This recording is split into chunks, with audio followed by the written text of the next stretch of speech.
ನಮ್ಮ ಕರ್ತನಾದ ಯೇಸು ಕ್ರಿಸ್ತನಲ್ಲಿ ಪ್ರಿಯರಾದ ದೇವಜನರೇ, ನಮ್ಮ ಕರ್ತನಾದ ಯೇಸು ಕ್ರಿಸ್ತನ ಅತ್ಯಧಿಕವಾದ ಕೃಪೆಯ ಸಮಾಧಾನವು ತಮಗೂ ತಮ್ಮ ಕುಟುಂಬದ ಪ್ರಿಯರೆಲ್ಲರಿಗೂ ಹೆಚ್ಚೆಚ್ಚಾಗಿ ಉಂಟಾಗಲಿ. ಹೃದಯಂಗಮ ಮಾತಿನ ಮುಂಜಾನೆ ವಾಕ್ಯದ ಅಂತ ಸರಣಿಯಲ್ಲಿ ಈ ತಿಂಗಳು ನಾವು ದೇವರ ನಂಬಿಗಸ್ತನೆಂಬ ಶೀರ್ಷಿಕೆಯಡಿಯಲ್ಲಿ ದೇವರ ವಾಕ್ಯವನ್ನು ಧ್ಯಾನಿಸ್ತಿರುವಲ್ಲಿ ಈ ದಿನ ನಾವು ಧ್ಯಾನಿಸುವಂಥ ದೇವರ ವಾಕ್ಯದ ಭಾಗ ಕೀರ್ತನೆಗಳು 119:86 ವಚನ. ಕೀರ್ತನೆಗಳು 119:86 ವಚನ.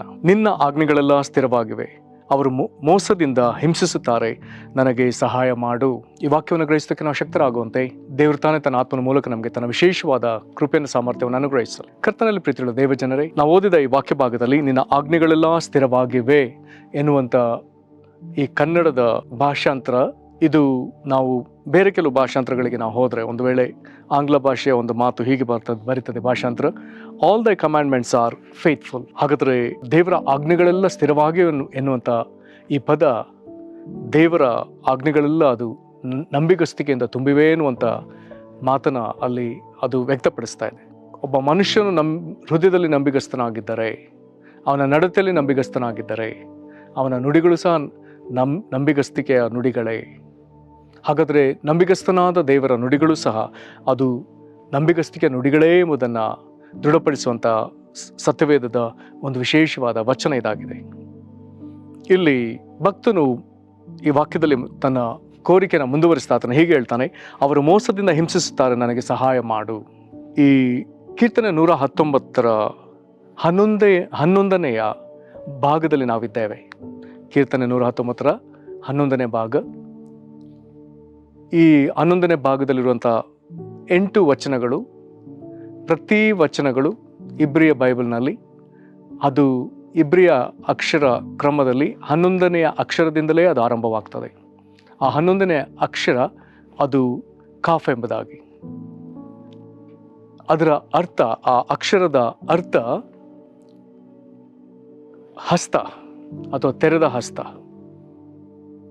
ಅಥವಾ ಚಮಚ ಎಂಬುದಾಗಿ ಸಹ ಇನ್ನೊಂದು ಆ ಗ್ರಹಿಕೆಯಲ್ಲಿ ಅದು ಬರ್ತದೆ. ಒಟ್ಟಾರೆ ಅದು ಹೀಗೆ ಚಾಚಲ್ಪಟ್ಟ ಹಸ್ತ, ಅಲ್ಲಿಗೆ ದೇವರಿಂದ ಹೊಂದಿಕೊಳ್ಳಲು ತವಗಿಸ್ತಿರುವಂಥ ಚಾಚಲ್ಪಟ್ಟ ಹಸ್ತ ಎಂಬುದಾಗಿ ನಾವು ಗ್ರಹಿಸಲಿಕ್ಕೆ ಸಾಧ್ಯತೆ ಇದೆ.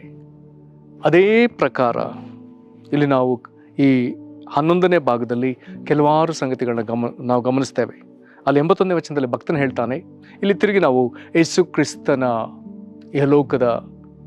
ಯಹಲೋಕದಲ್ಲಿ ದೇವಾದಿದೇವನು ಮನುಷ್ಯನಾಗಿ ಕಳೆದ ಆ ದಿನಗಳಲ್ಲಿ, ಅದರಲ್ಲೂ ವಿಶೇಷವಾಗಿ ಆತನು ಕಲ್ವಾರಿ ಶಿಲುಬೆಯ ಬಾಧೆ ಅನುಭವಿಸಿದಂಥ ಆ ಭಾಗದಲ್ಲಿ ಆತನು ಪಟ್ಟ ಶ್ರಮೆ ಅಥವಾ ಮಾನಸಿಕ ವೇದನೆಗಳನ್ನ ನಾವಿಲ್ಲಿ ಗ್ರಹಿಸಲಿಕ್ಕೆ ಸಾಧ್ಯ.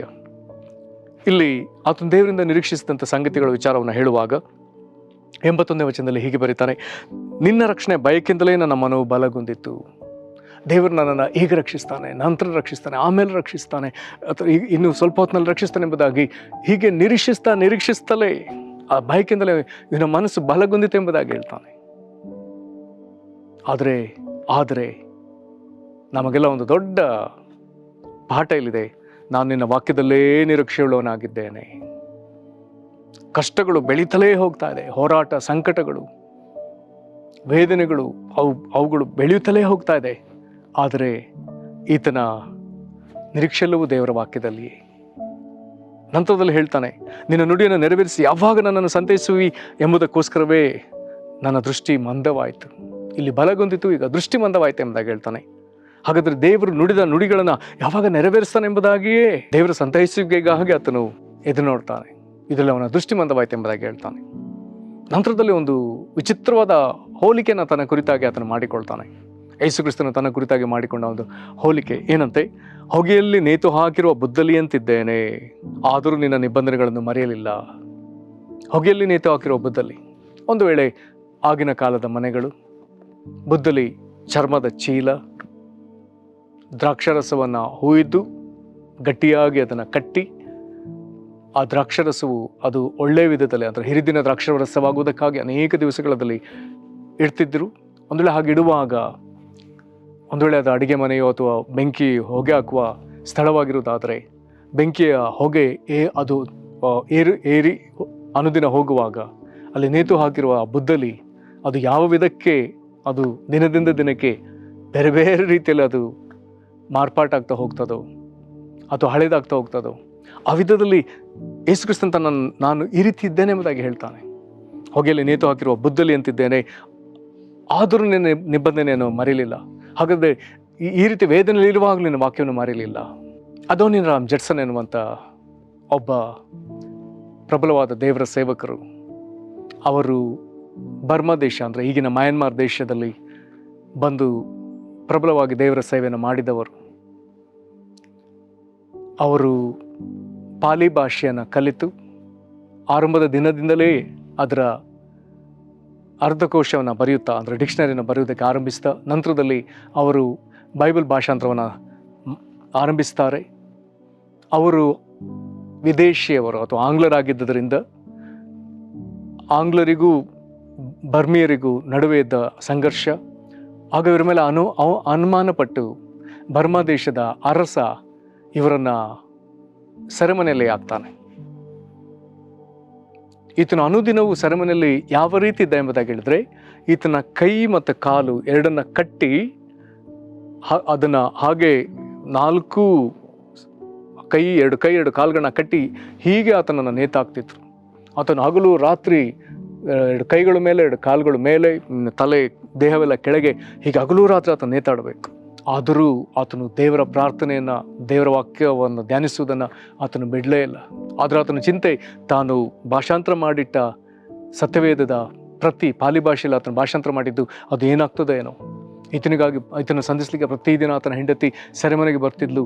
ಒಮ್ಮೆ ಆಶ್ಚರ್ಯಕರವಾಗಿ ರೇಷ್ಮೆ ದಿಂಬಿನ ಒಳಗೆ ಆ ಪ್ರತಿಗಳನ್ನು ಇಟ್ಟು ಅದನ್ನು ಅಲ್ಲಿಯ ಸೆರೆಮನೆ ಅಧಿಕಾರಿಗಳಿಗೆ ಗೊತ್ತಾಗದ ಹಾಗೆ ಅದನ್ನು ತನ್ನ ಗಂಡನ ಬಳಿ ಮಾತ್ರ ಅದೋನಿರಾಮ್ ಜಡ್ಸನ್ ಬಳಿ ಸೆರೆಮನೆಯಲ್ಲಿ ಅದು ಸುರಕ್ಷಿತವಾಗಿಟ್ಟರೆ ಸುರಕ್ಷಿತವಾಗಿರ್ತದೆ ಎಂಬುದಾಗಿ ಅದನ್ನು ತಂದು ಅಲ್ಲಿ ಇಡುವಂಥ ಪ್ರಯತ್ನ ಮಾಡಿ ಸಫಲರಾಗ್ತಾಳೆ.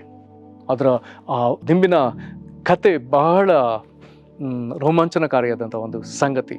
ಇರಲಿ, ಹಾಗಾದರೆ ಒಬ್ಬ ದೇವ ಸೇವಕನು ಹಗಲು ರಾತ್ರಿ ಈ ಬುದ್ದಲಿಯಂತೆ ನೇತು ಹಾಕಿದ ವಿಧದಲ್ಲಿ ಯೇಸು ಕ್ರಿಸ್ತನು ಹೇಳ್ತಾನೆ, ನಾನು ಅರಿತಿದ್ದೇನೆ ಎಂಬುದಾಗಿ. ಕಲ್ವಾರಿ ಶಿಲುಬೆಯಲ್ಲಿ ಆತನು ತೂಗ ಹಾಕಲ್ಪಟ್ಟ ಸ್ಥಿತಿಯು, ಇದೆಲ್ಲವನ್ನು ಆತನು ಇಲ್ಲಿ ಈ ವಿಧದಲ್ಲಿ ಅದನ್ನು ಹೋಲಿಸಿಕೊಳ್ತಾನೆ.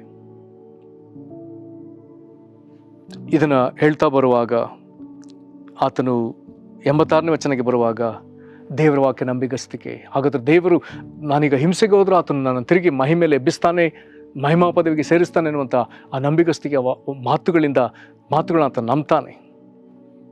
ಆದರೂ ಜನರು ಮೋಸದಿಂದ ತಾನು ಮಾಡಿಲ್ಲದ ಅಪರಾಧಕ್ಕೆ ಅಪರಾಧಿಯಾಗಿ ಆತನು ಬಾಧೆ ಪಡುವುದನ್ನು ಆತನಲ್ಲಿ ಜ್ಞಾಪಕ ಮಾಡಿಕೊಳ್ತಾನೆ. ದೇವರಿಗೆ ಸ್ತೋತ್ರ. ಆತನ ಮರಣವನ್ನು ಆತನಲ್ಲಿ ಮುಂದಿನ 87ನೇ ವಚನದಲ್ಲಿ ಜ್ಞಾಪಿಸಿಕೊಳ್ತಾನೆ. 88ರಲ್ಲಿ ತಿರುಗಿ ಆತನು ಪ್ರಾರ್ಥನೆ ಮಾಡ್ತಾನೆ, ನಿನ್ನ ಕೃಪೆಗನುಸಾರವಾಗಿ ನನ್ನನ್ನು ಚೈತನ್ಯಗೊಳಿಸು, ಆಗ ನೀನು ಹುಸಿರಿದ ಕಟ್ಟಳೆಗಳನ್ನು ಕೈಕೊಳ್ಳುವೆನು. ಅಂದರೆ ತಿರುಗಿ ನನಗೆ ಪುನರುತ್ಥಾನವಾಗಲಿ, ಪುನರುತ್ಥಾನವಾದ ಮೇಲೆ ಮಾಡಬೇಕಾದ ಜವಾಬ್ದಾರಿಗಳನ್ನ ನಾನು ಮಾಡ್ತೇನೆ. ಕರ್ತನಲ್ಲಿ ಪ್ರೀತಿಯುಳ್ಳ ದೇವಜನರೇ, ಈ ಎಲ್ಲ ಮಾತುಗಳನ್ನ ಗಮನಿಸುವಾಗ ಯೇಸು ಕ್ರಿಸ್ತನಿಗೆ ಕಲ್ವಾರಿ ಶಿಲುಬೆ ಆತನ ಅಂತ್ಯವಲ್ಲ. ದೇವರು ನುಡಿದ ನಂಬಿಕಸ್ತಿಕೆ ಮಾತುಗಳ ಪ್ರಕಾರ ನಂತರದಲ್ಲಿ ಪುನರುತ್ಥಾನದ ಮಹಿಮೆ, ದಿವ್ಯಾರೋಹಣದ ಮಹಿಮೆ, ಮಹಿಮಾ ಪದವಿಯಲ್ಲಿರುವಂಥ ಮಹಿಮೆ, ಅಲ್ಲಿಂದ ಆತನು ಬಂದು ತನ್ನ ಸಭೆಯನ್ನು ಮೊದಲಿಂಗನಾಗಿ ತೆಗೆದುಕೊಳ್ಳುವಂಥ ಒಂದು ಮಹಿಮೆ, ನಂತರ ಭಕ್ತ ಕೂಟದೊಂದಿಗೆ ಆತನು 1000 ವರ್ಷ ಆಳ್ವಿಕೆಗೆ ಆತನು ಭೂಮಿಗೆ ಬಂದು ತನ್ನ ಭಕ್ತ ಜನರೊಂದಿಗೆ ಭೂಮಿ ಮೇಲೆ 1000 ವರ್ಷ ಆಳ್ವಿಕೆ ಮಾಡುವಂಥ ಮಹಿಮೆ, ನಂತರದಲ್ಲಿ ಆತನು ನ್ಯಾಯ ತೀರಿಸುವಂಥ ಮಹಿಮೆ, ನಂತರದಲ್ಲಿ ನಿತ್ಯತ್ವದಲ್ಲಿ ಮಹಿಮೆಯಲ್ಲಿ ನಾನಾ ವಿಧವಾದ ಮಹಿಮೆಗಳನ್ನ ಕಾಣುವಂಥ ಮಹಿಮೆ. ಹಾಗಾದರೆ ಇದೆಲ್ಲ ವಾಕ್ಯದಲ್ಲಿ ಬರೆಯಲ್ಪಟ್ಟಿರುವಾಗ ಆತನು ಈ ಭಾಗದಲ್ಲಿ ನಾನಾ ವೇದನೆಗಳಿದ್ರು ಮುಂದೆ ಅವುಗಳನ್ನೆಲ್ಲ ನಿರೀಕ್ಷಿಸಿ ಆತನು ತನ್ನನ್ನು ಸಂತೈಸಿಕೊಳ್ತಾನೆ, ತನ್ನ ನಿರೀಕ್ಷೆನ ದೃಢಪಡಿಸಿಕೊಳ್ತಾನೆ. ಹಾಗಾದರೆ ನಾವು ಹಾದು ಹೋಗುವಂಥ ಎಲ್ಲ ಪರಿಸ್ಥಿತಿಗಳಲ್ಲಿ ದೇವರ ವಾಕ್ಯವನ್ನೇ ನಾವು ಪ್ರಧಾನವಾಗಿ ಇಟ್ಟುಕೊಂಡು ನಂಬಿಗಸ್ತನಾದ ದೇವರು ನುಡಿದ ನಂಬಿಗಸ್ತಿಕೆಯ ನುಡಿಗಳಲ್ಲಿಯೇ ನಾವು ನಮ್ಮ ನಂಬಿಕೆಯನ್ನು ಇಟ್ಟು ನಾವು ಮುಂದುವರಿಯಬೇಕೆನ್ನುವುದಕ್ಕೆ ಬಹಳ ಒಳ್ಳೆಯ ಒಂದು ನಮ್ಮನ್ನು ಆಧರಿಸುವಂಥ ಸತ್ಯವೇದದ ವಾಕ್ಯದ ಭಾಗ. ಪ್ರೇರೆ, ಈ ವಾಕ್ಯಗಳಿಂದ ನಾವು ಧೈರ್ಯ ತೆಗೆದುಕೊಳ್ಳೋಣ. ಯಾವುದೇ ಅದೋ ಗತಿಗೆ ಹೋಗುವಂಥ ಸ್ಥಿತಿ ನಮ್ಮ ಜೀವಿತದಲ್ಲಿ ಉಂಟಾದರೂ, ಎಷ್ಟೇ ವೇದನೆಗೆ ನಾವು ತಳ್ಳಲ್ಪಟ್ಟರು, ತಿರುಗಿ ನಮಗೆ ಪುನರುತ್ಥಾನವಿದೆ. ನಮ್ಮ ಜೀವಿತದಲ್ಲಿ ದೇವರ ಹೊಸತನವಿದೆ. ದೇವರ ಮಹಿಮೆನ ನಾವು ತಿರುಗಿ ಕಾಣ್ತೇವೆ. ಕಾರಣ ದೇವರಂಥ ವಾಗ್ದಾನಗಳನ್ನು ನಮಗೆ ನುಡಿದಿದ್ದಾನೆ. ಆ ವಾಗ್ದಾನಗಳನ್ನ ಹುಡುಕಿ ಅವುಗಳನ್ನ ನಮಗೆ ಸ್ವಂತವನ್ನಾಗಿ ಮಾಡಿ ಅದರಲ್ಲೇ ನಂಬಿಕೆ ಇಟ್ಟು ಆ ವಾಗ್ದಾನಗಳ ಸಹಿತವಾಗಿ ಪರಲೋಕ ದ್ವಾರವನ್ನು ತಟ್ಟುವುದಕ್ಕೆ ದೇವರು ನಮಗೆ ಅವಕಾಶ ಕೊಟ್ಟಿದ್ದಾನೆ. ಹೋರಾಟಗಳ ನಿಮಿತ್ತ ಸೋತು ನಾವು ದೇವರನ್ನು ತಿರಸ್ಕರಿಸೋದು ಬೇಡ, ಅಥವಾ ನಾವು ಕುಗ್ಗಿ ಹೋಗೋದು ಬೇಡ, ಬೇರೆ ತೀರ್ಮಾನ ಮಾಡೋದು ಬೇಡ. ಆತನ ವಾಗ್ದಾನಗಳನ್ನೇ ಹಿಡ್ಕೊಂಡು ನಾವು ಕೊನೆಯವರೆಗೂ ನಿಲ್ಲುವುದಕ್ಕೆ ದೇವರ ಆತ್ಮನ ಬಲಪಡಿಸಲಿ. ಪ್ರಾರ್ಥನೆ ಮಾಡೋಣ. ಮಹಾಕೃಪೆಯ ಪರಲೋಕ ತಂದೆ, ನಿನ್ನ ಈ ಅದ್ಭುತವಾದ ವಾಕ್ಯಕ್ಕಾಗಿ ಸ್ತೋತ್ರ. ಕರ್ತನೇ, ನಿನ್ನ ದೇವರಿಂದ ನಿರೀಕ್ಷಿಸುವಂಥ ಪುನರುತ್ಥಾನ, ಬಿಡುಗಡೆ, ರಕ್ಷಣೆ ಕರ್ತನೆ, ಇವೆಲ್ಲವುಗಳಿಗಾಗಿ ನಾನು ಕೈಯೊಡ್ಡಿ ನಿಂತ ವಿಧದಲ್ಲಿ ಕರ್ತನೆ,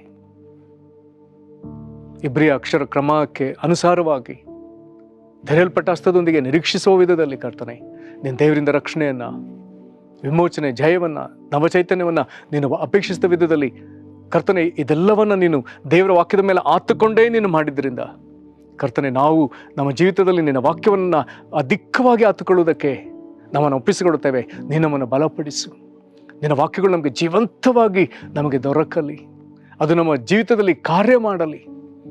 ದೇವರೇ, ನಮ್ಮ ಎಲ್ಲ ಕುಗ್ಗಿಸಲ್ಪಟ್ಟ ಭಾಗಗಳಲ್ಲಿ ಅದು ನಮ್ಮನ್ನು ಮೇಲಕ್ಕೆತ್ತಲಿ. ನಿನಗೆ ನಾವು ಮಹಿಮೆ ಸಲ್ಲಿಸ್ತೇವೆ. ನಿನಗೆ ಸ್ತೋತ್ರ ಸ್ವಾಮಿ. ಕರ್ತನೇ, ನಿನಗೆ ಸ್ತೋತ್ರ. ನಿನ್ನ ಪಾದಗಳಿಗೆ ನಾವು ಅಡ್ಡ ಬೀಳ್ತೇವೆ. ನಿನಗೆ ಮಹಿಮೆ ಆಗಲಿ. ಕರ್ತನೇ, ನಿನಗೆ ಸ್ತೋತ್ರ. ಕರ್ತನೇ, ನಿನಗೆ ಸ್ತೋತ್ರ. ಕರ್ತನೇ, ಈ ದಿನ ಈ ವಾಕ್ಯವನ್ನು ಕೇಳುವಂಥ ನಾವೆಲ್ಲರೂ ಕರ್ತನೆ, ನಿನ್ನ ವಾಕ್ಯಕ್ಕೆ ಅಧಿಕ ಪ್ರಾಮುಖ್ಯತೆ ಕೊಟ್ಟು ನಾವು ಹೋರಾಟಗಳಲ್ಲಿ ನಿನ್ನ ವಾಕ್ಯವನ್ನೇ ನಿರೀಕ್ಷಿಸ್ತಾ ಅದರಿಂದಲೇ ಜಯವನ್ನು ನಾವು ಹೊಂದಿಕೊಳ್ಳುವಂಥ ನಿರೀಕ್ಷೆ ಭರವಸೆಯುಳ್ಳವರಾಗಿ ಕರ್ತನೆ ಮುಂದೆ ಸಾಗುವುದಕ್ಕೆ ಬಲಪಡಿಸಿ ಸ್ವಾಮಿ. ನಂಬಿಗಸ್ತನಾದ ದೇವರೇ, ನಿನ್ನ ನುಡಿಗಳು ಸಹ ಅದು ನಂಬಿಗಸ್ತಿಗೆ ನುಡಿಗಳಾಗಿರೋದಕ್ಕಾಗಿ ನಾವು ನಿನ್ನನ್ನು ಎಷ್ಟೋ ಕೊಂಡಾಡ್ತೇವೆ. ನಿನಗೆ ಮಹಿಮೆ ಆಗಲಿ. ಯೇಸು ಕ್ರಿಸ್ತನ ಹೆಸರಲ್ಲಿ ಬೇಡ್ದೇವೆ ನಮ್ಮ ತಂದೆಯೇ, ಆಮೇನ್. ಕರ್ತನೆ ನಿಮ್ಮನ್ನು ಆಶೀರ್ವದಿಸಲಿ. ವಂದನೆಗಳು.